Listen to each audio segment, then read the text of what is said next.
Welcome back to Africa Science Focus, the weekly science and development show from SciDevNet. I am Ogechie Kianyo. This week, we're delving into how prepared African countries are for future health emergencies. Africa has faced its share of disease outbreaks, such as the 2014 Ebola virus outbreak and the more recent COVID-19 pandemic. The COVID-19 pandemic, although global, had severe consequences in Sub-Saharan Africa due to poor responses in many countries. These outbreaks resulted in numerous deaths. The World Health Organization recorded 11,325 deaths from Ebola and 256,900 deaths from COVID-19 in the region. In addition to the health impact on citizens, the outbreak slowed down the economy of countries due to border closures, decreased trade, flight cancellations, and other social distancing policies. According to the United Nations Development Group, West Africa may have lost an average of at least $3.6 billion every year during the Ebola outbreak. And as stated by the World Bank, the COVID-19 pandemic was estimated to have pushed close to 40 million Africans into extreme poverty. The COVID-19 pandemic provided valuable lessons that can be used to prepare for such emergencies. To ensure these lessons aren't missed, South Africa's National Research Foundation and the Scientific Granting Council's initiative in Sub-Saharan Africa created the COVID-19 Africa Rapid Grant Fund in May 2023 to assist research and science around COVID-19. In this episode, COVID-19 African Rapid Grant Fund recipients share their research on responses that Africa can employ in the event of a future pandemic or health crisis. Now, let's join Michael and Jean Ngamba, a public health specialist and founder of Health Edu Limited, an e-learning platform for health professionals. Jean is speaking to me from Pretoria in South Africa, but he is usually based in Rwanda. Jean, what major challenges did Africa face in dealing with the COVID-19 pandemic? Why, according to your perspective or research, wasn't the continent ready to deal with the pandemic? The reason why I think that Africa wasn't a continent ready to deal with the pandemic, and actually the major challenges that we faced in Africa, this includes, but not limited to, lack of processes in some organizations and some countries, lack of preparedness measures, lack of infrastructure in some parts. We also have issues of less budget for health services, lack of procedures for continuous professional development for healthcare providers. These are some of the issues that really were raised in that kind of time. COVID-19 imposed severe restrictions on people's lives, and the consequences, like death and displacement, continue to be felt. Understanding these impacts is essential for preparing for future emergencies and determining the necessary actions. To learn more, we turn to Michael as he speaks with Professor Lorena Núñez Carrasco, who conducted research into the pandemic and its negative impacts in South Africa. Professor Carrasco is an interdisciplinary scholar and associate professor in the Department of Sociology at the University of Witwatersrand in Johannesburg, South Africa. Professor Carrasco, you had a keen interest in researching dying and death in relation to migration and displacement in South Africa in the context of the COVID-19 pandemic. What did you uncover through your research, and what can be learned through it to assist the continent to prepare to deal with future emergencies? Together with a team, we conducted interviews and surveys, and so a number of methodologies as part of our research to try to assess the response of South Africa and the impact on vulnerable communities, the response on COVID-19 and the impact on these communities. And I researched on death and dying.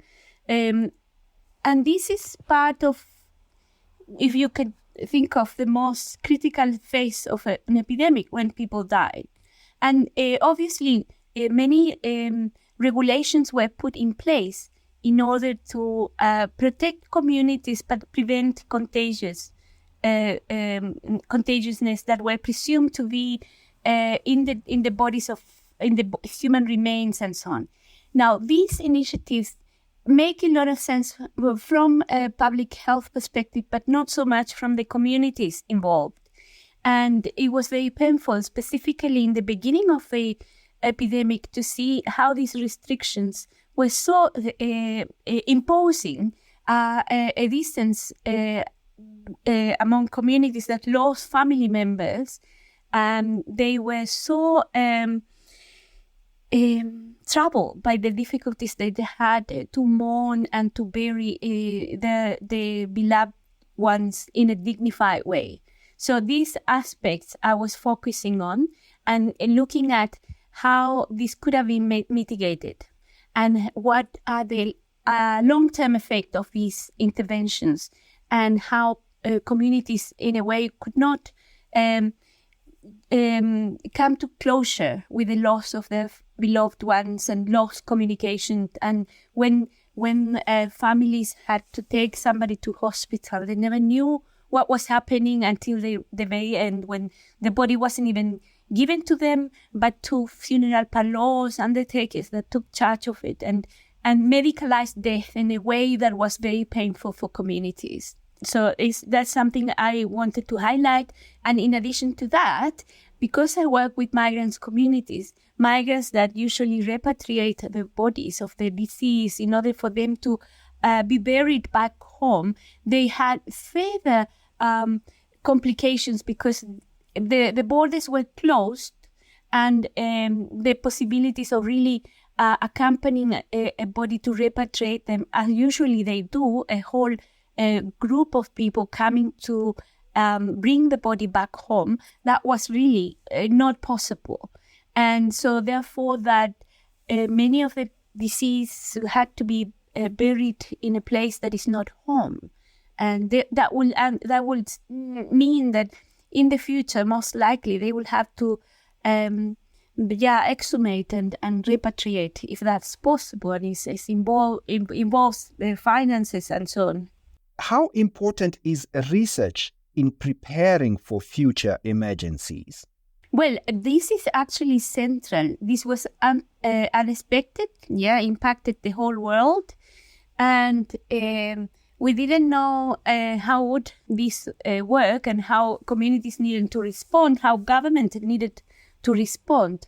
Now we have accumulated research in all diverse areas of society and response and medical aspects and communities and so on. All of this information needs to inform policies to respond to emergency, future and current also, because what happened now can inform a better response in all regards. With the constant threat of health emergencies, various reforms must be implemented to ensure that countries are prepared. Research is an important part of getting ready because it helps governments predict and mitigate the effects of pandemics and emergencies. We learn more from Jean. What would you recommend needs to be done so that proper measures are in place to deal with health emergencies that may arise in the future? First of all, I think we need to really work a lot on at the policy level, availing policies that allow people working together, having policies that can really force people to collaborate, and that this would really help countries to get ready much more, and having researchers and journalists all together being in collaboration so that the people, the layman person can get the information in a simple language, because normally we have evidence that are written in all scientific terms that layman may not understand. But if there is work between journalists and researchers, there is a possibility to avail information to the layman so that they may know what to do in a simple term and simple steps. And then again, something that needs to be done would be like cross-border activities, like having healthcare professionals in different countries working together. Same with security, same with journalists, so that we may learn from each other and know how to respond in case of any emergency. Jean, what about from the government perspective of African countries? What do you think they could do? You briefly mentioned about policy there. What measures can be done so that in case of a future emergency, countries on the continent would be able to deal with these emergencies adequately? I think there is a need for different countries to increase budgets that goes to healthcare, and also to avail like an emergent fund, because some of the countries were relying on external funding. As well, strengthen the capacity development, like increasing the capacity development of healthcare professionals, and as well, not forgetting the community health workers. These community health workers are vital. They are the ones actually who are next to door in the villages helping people. So I think that would be something that can be added in addition to having this kind of interministerial work, whereby the Minister of ICT would collaborate with the Minister of Health to avail these kind of solutions. What measures are you aware of that have now been put in place across the continent in preparation for health emergencies that may arise in the future? Are there any examples from your country or other countries that you can point out?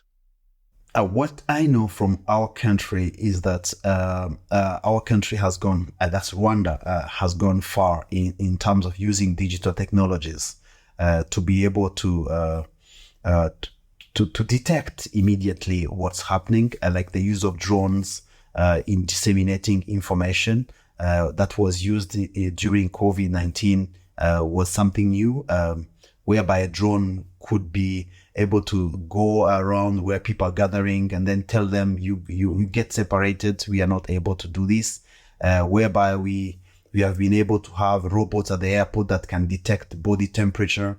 So we've been working on as well having posts at borders that can be activated immediately whenever there is something. So these are the measures that are in Rwanda. Is there any inter-country cooperation you are aware of that is in place to deal with such emergencies? And is it essential for countries to cooperate together in dealing with emergencies? Yeah, I can say that within the East African community where I'm from, there was collaboration between countries like Rwanda and Uganda, Kenya.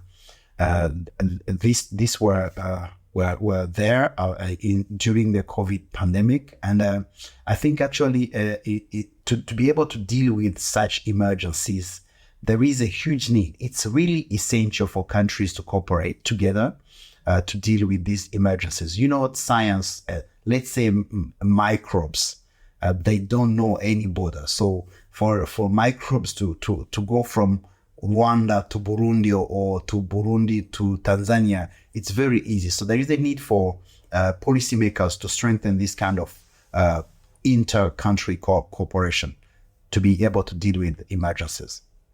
The example of the East Africa, whereby there was discussions between Uganda and Rwanda, that would be an example. That was during COVID-19 to be able to deal, because there is one post border between Rwanda and Uganda, where they were dealing on how they're going to be handling the situation during the pandemic.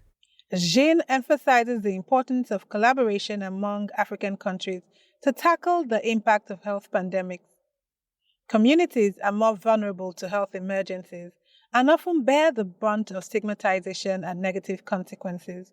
To find out more about how vulnerable communities are affected, we go back to Michael and Lorena. Now, you are also keen on exploring identity of communities. Do health emergencies change the identity of a community?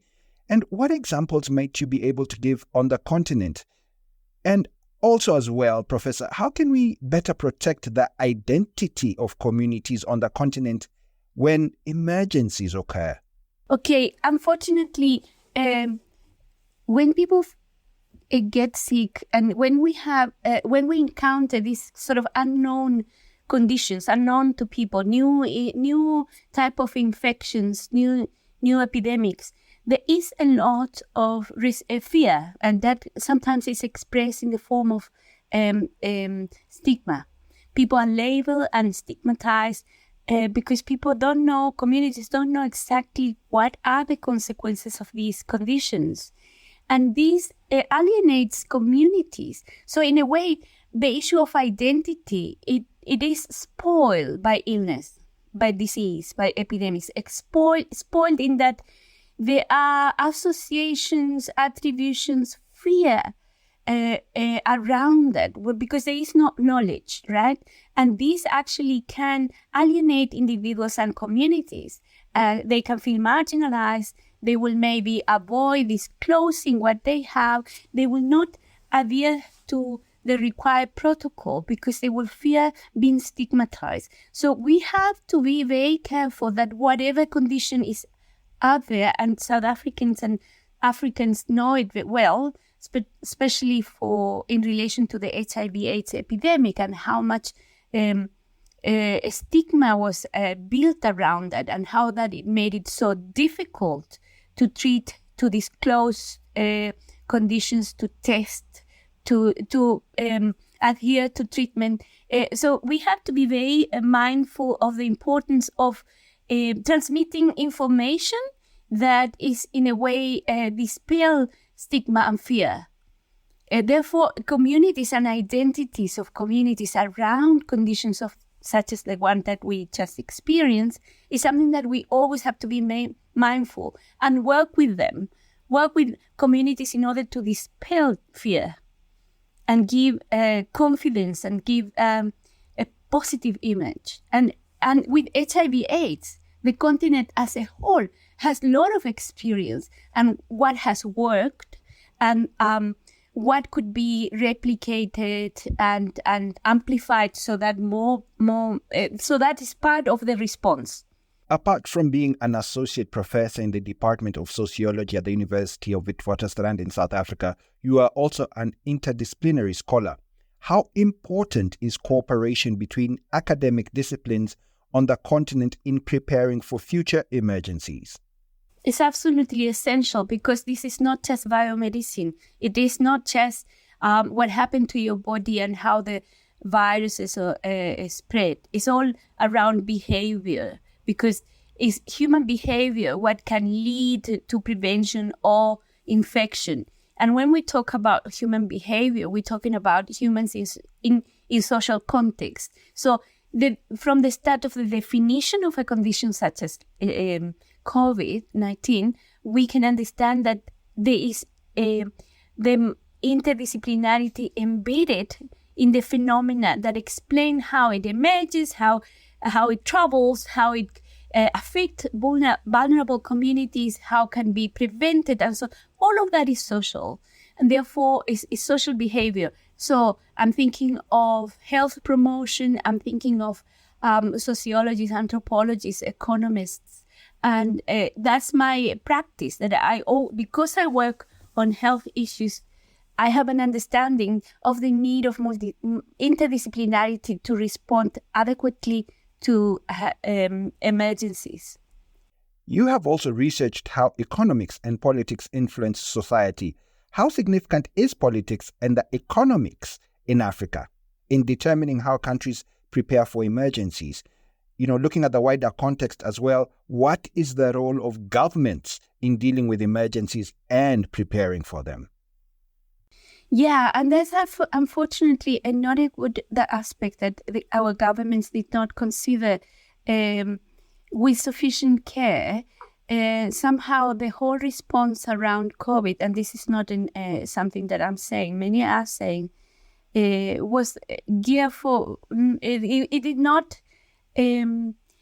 did not suit the majority of people in this continent. people who work in informal activities, people who could not isolate and could not be under lockdown and take even purchase the protection devices. So all of that was built under presumptions that everyone was middle class. They could lock down themselves, work remotely, have computers, homeschooling, which did not wasn't able for thousands and if not millions of people. They were not able to do this. And so I think that the response needs to be much more tuned with what are the economic needs of our groups and how the government can more sensitive response to what they're asking communities, right? Everything came late. There was an extreme impositions of regulations which did not attend to the needs of people. And on the other hand, the political situation is also, it has influence as well, because places where the government did not have much credibility meant that people did not adhere or believe on the information they receive around the virus. And so a good response goes hand in hand with good governance, right? With governments that are responsible, that have a sensitive response for their people, who they really show care, and that the response is sensitive with the majority of people, which wasn't really the case in many of our countries. We discussed the role of technology in assisting health professionals during health emergencies in the future. Jean provides insights through his e-learning platform for health professionals. Now, Jean, you are the founder and CEO of Health Edu Limited, which is an e-learning platform for health professionals. What role can platforms like yours play in preparing countries on how to intervene in health emergencies? Do you have a framework system in place on your platform to prepare health professionals to deal with such occurrences? Thank you very much. We actually availed a website application which is a user-friendly platform that is equipped with health contents. And we have a process that we renew all the contents that to fit with time.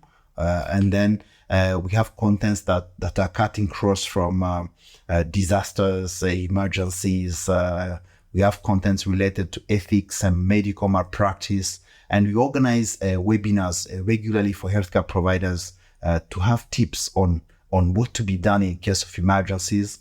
And lastly, we have been able to organize a training for digital literacy for healthcare providers. This is like empowering them to the level that whenever there is anything, they will be able to jump online so that they may have a discussion.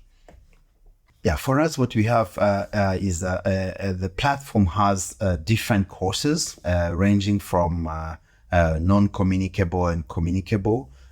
We have those kind of courses ranging from allowing the medical doctor or any other healthcare provider to know the setting of the environment, how they can manage in terms of environmental factors, and as well as how they can liaise together with their co-workers in the same institution, but also allowing this kind of communication and collaboration. So we think that by equipping healthcare professionals to that level, this is a way forward, that the platform is like actually changing those contents to fit with the particular person who is coming to us. So that's how we do that. Have these courses that you have put out there for health workers been implemented practically by them in any way, shape, or form? Yeah, we have currently about 7,000 healthcare professionals on our platform, with a network of 65 health experts who develop our contents. So we are being facilitated by a different organization like JICA of Japan, like Enable, the the Belgium Development Agency. We're working with YAMK, which is the University of Applied Sciences in Finland. So we are developing contents that are coming to all these professionals, and we see always the completion rate of them. So we can see that they are really consuming the contents, and if we increase more on contents for the preparedness and readiness of organizations and institutions in health for emergencies, this is really the future. Do you feel that the private sector has a significant role to play in preparedness for dealing with emergencies, or do you feel that the public sector or the governments play more of a crucial role? This question actually reflects more on what of the work we've been able to do currently during COVID-19 with the East Africa Healthcare Federation. So I'm part of the Rwanda Healthcare Federation. We've been able to pool activities related to developing a tool that may be used for preparedness in case of emergency, specifically for the private health sector. So let me give a background on this. When COVID started in Rwanda, the response was centered to the public, and yet the private was not yet being served. So after some time, the Ministry of Health in Rwanda realized that there was really a need to involve the private, and some private facilities were involved in responding. Some of them have been like having the taste of COVID-19 being done. Even some of them were even hospitalizing patients. So this kind of collaboration between the public and the private is actually a way forward. So, and then the private has to keep in mind that preparedness for emergency is something to be done and to be ready by these private facilities, because they play a crucial role in availing health services. What future plans do you have for Health Edu, that is the e-learning platform which you founded? What future plans do you have for Health Edu in terms of dealing or assisting health professionals deal with emergencies in the future? What future plans do you have? We are thinking of having a team, a multidisciplinary team of researchers, journalists, different scientists, maybe having in some advisors that will be preparing contents to be availed for healthcare professionals in Rwanda. We are planning to avail that kind of set on top. And then we start attracting, we increase the number of users on our platform in Rwanda, but also scale to other countries within the African continent, so that we may avail information, real-time information for healthcare providers using digital technologies. This is the way forward for us. That's all from us from Africa Science Focus today. If you want to find out more, head to the SciDevNet website. That's www.scidev.net. Today's show was produced by Alice Hurst with editing by Ogechi Ekeanyawo and Titilope Fadare.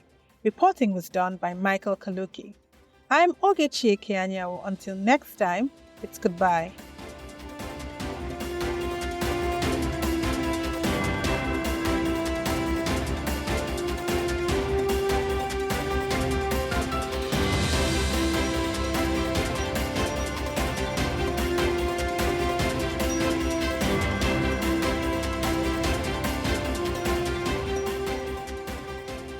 Africa Science Focus is produced by SciDevNet and distributed in association with your local radio station.